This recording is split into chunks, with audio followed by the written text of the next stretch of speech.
What is going on, everybody? I go by the name of Curry, and I want to thank you guys for joining me here today on SneakerPhetish. A classic box means we're looking at a classic sneaker. Today, we're taking a look at the newest Jordan 13 that's due to release at the end of May that pays homage to an OG that dropped back in 1998, complete with the OG box. Without further ado, let's get into it. Boom. And there it is, ladies and gentlemen. This is the 2020 Air Jordan 13 Flint. It really gets no better than this when you're talking about an OG colorway, one of the most beloved colorways in all of Air Jordans. A lot of people put the Flint 13s in their top 10 and some people their top 5 as far as their favorite Air Jordans of all time. And for good reason. I mean, look at it. The 2020 model I'm really impressed with. So let's take a deeper look at the shoe and then we'll talk a little bit about the history. All right, guys, starting with the upper on the sneaker here. Classic Air Jordan 13 silhouette here. You have those little 3M pipelines going all through the upper on the sneaker here. You have that splash of dark blue against that beautiful Flint gray. That's real deal Flint gray suede here too. Super soft, very good quality. Look, you see how my fingers run across that and it changes colors like that? That's suede. That's real suede. Looking at a top-down view of the sneaker here, that classic, really nice tumbled leather here on the tongue and down on the toe box as well. The small Carolina blue Jumpman stitched into the tongue. The classic skinny laces you're gonna get with these. No extras, really is like the OG, classic skinny white laces. You can never go wrong with that hologram. See, now those Stimulus Check 13s, this is what was missing from them, the hologram. The classic OG hologram you're gonna get on the Flint 13s. You can't beat it. On the insole of the sneaker, really nice navy blue insole with that Carolina blue Jumpman on the heel. And last but not least, that classic Air Jordan 13 Flint outsole looking like a cat's paw, carbon fiber in the middle in that dark blue with that beautiful lighter blue holographic Jumpman emblem in the middle of the foot. Quite possibly my favorite hologram on the bottom of an Air Jordan 13 here. That blue, just the shade of it is just chef's kiss. You guys know what time it is. Let's cut these lights out and take a look at this 3M because this 3M is nice on these. Boom. There is the 3M action on the 2020 Air Jordan 13 Flint. I mean, my goodness. Now that is some 3M. That right there is some OG 3M. It's just something about the way that they did the 3M on the 13s.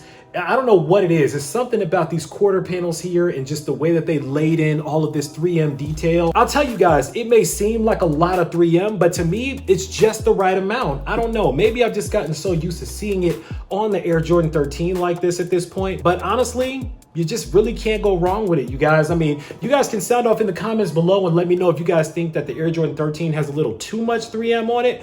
But let me tell it, no, not at all. I think it's just the right amount. And that's pretty much it when it comes to the Flint 13 2020 edition. I mean, it's a simple colorway, but the sneaker just has so many historical roots in it. Let's actually get into a little bit of the history. Now, here's the funny thing about the Flints. The Flints were actually an OG colorway that dropped originally February 14th, Valentine's Day, 1998. Now, the funny thing about the Flints was that Michael Jordan actually didn't wear them on court because the sneaker obviously didn't match the Chicago Bulls uniform. But that doesn't mean that the sneaker still was not an iconic colorway, and to this day people have really been trying to get their hands on it because honestly it hasn't retroed as much as you think an iconic colorway like this would. I mean, the first retro of the sneaker came out March 19, 2005. Then they retroed a second time November the 26th, 2010. So we had to wait another 5 years until right around Black Friday time in order to get the Flints again. What that means is that we've almost had to wait another 10 years just to get this colorway again.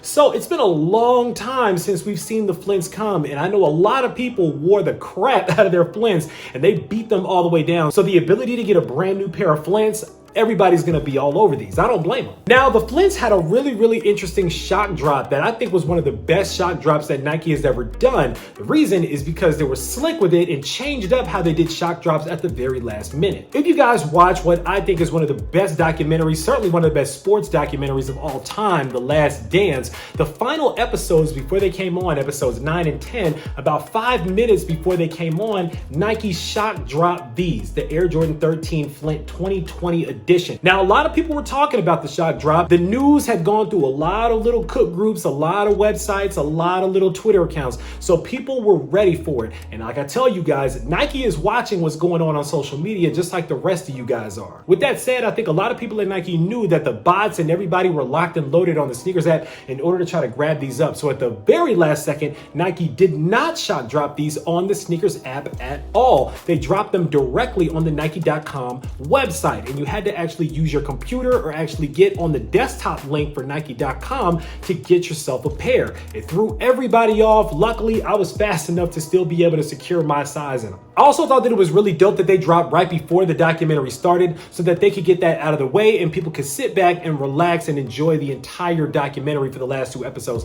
I actually thought that was a really smart move on Nike's part too. So luckily I was able to get these in hand a little bit early. Again, these drop on May the 30th, so about a week from now. So if you missed out on the shock drop, you guys do not have to wait that long in order to get your hands on these. Hopefully you guys are still hitting that 2-day shipping option, because right now shipping still seems to be a little bit delayed in some areas. The Flints actually mean a lot more to me than just the regular sneakerhead, because I really do have a very personal story about these. I'll share the story with you and then I'm gonna let you guys go. Back when the OGs dropped, we're talking 1998, when these first dropped, everybody loved them, obviously. Everybody wanted to get their hands on them. Now, back in those days, I really didn't have money. We really didn't have that much money to be buying Jordans like that. And I actually knew a guy in school, his name was Victor, and he had a pair of the Air Jordan 13 Flints.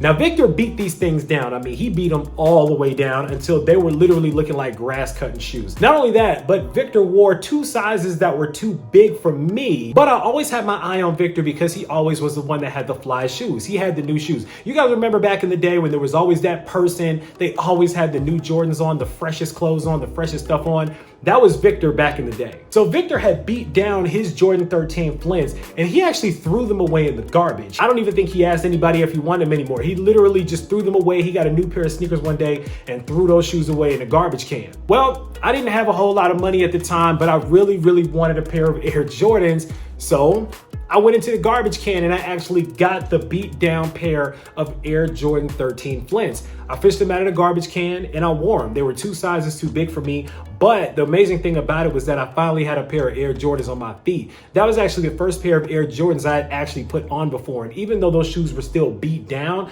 I still thought that they were more comfortable than them cheap Payless shoes that I was wearing. Now, no disrespect to anybody that grew up as a Payless kid, because when you're raised by single parents, you do what you gotta do. And I'm not mad at that, but it still was nice to be able to slip my foot into the really nice sneakers that I never knew anything about. I eventually ended up getting clowned by the kids in school for wearing a sneaker that looked like clown shoes on my feet. Not only that, but they were super beat down. And honestly, that was the last time I ever held a pair of Air Jordan 13 Flints. So you fast forward all these years later, and here we are again. And now I got my own pair of Flints in my own size, brand new. And Victor is, I don't know where Victor is these days, but hopefully he's doing well wherever he is, if he's in St. Louis or somewhere else. But now I got my own pair. And guys, that's the beautiful thing when it comes to these OG colorways and these OG silhouettes. You guys want to know the reasons why these keep selling out the way that they do is because they connect with the OGs, they connect with the old school sneakerheads on a really nostalgic and almost emotional level.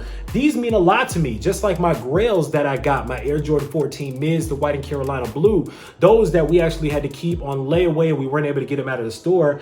These mean a whole lot to me as well, because these represent a time in my life where we were not doing that well. And it also represents a time in my life now where luckily I've been able to do a lot better to be able to secure these sneakers for myself and talk to you guys about back in those days. Reminiscing is cool, but it's nice when you have a come up. That's my story. Now I want to know you guys' story. I want you guys to sound off down below in the comments and let me know your memories about the Flint 13s. Did you have the 98 pair, the 05 pair, the 2010 pair? Which pair did you guys get your hands on? Or is the 2020 going to be the first pair for you? Are you excited about these? Or for whatever reason, are these going to be a hard pass for you? Sound off down below. Let me know. Of course, right down in the comments, make sure that you click on that subscribe button so we can welcome you into the Sneaker Fetish family to make sure you don't miss out on any more heat that comes through like these, because I guarantee you, I got a lot more heat on the way. As always, I want to thank you guys for joining me here today on Sneaker Fetish, taking a look at these with me, unboxing them with me for a couple of minutes. I go by the name of Kari. This is the Air Jordan 13 Flint for 2020. And until next time, I'm out.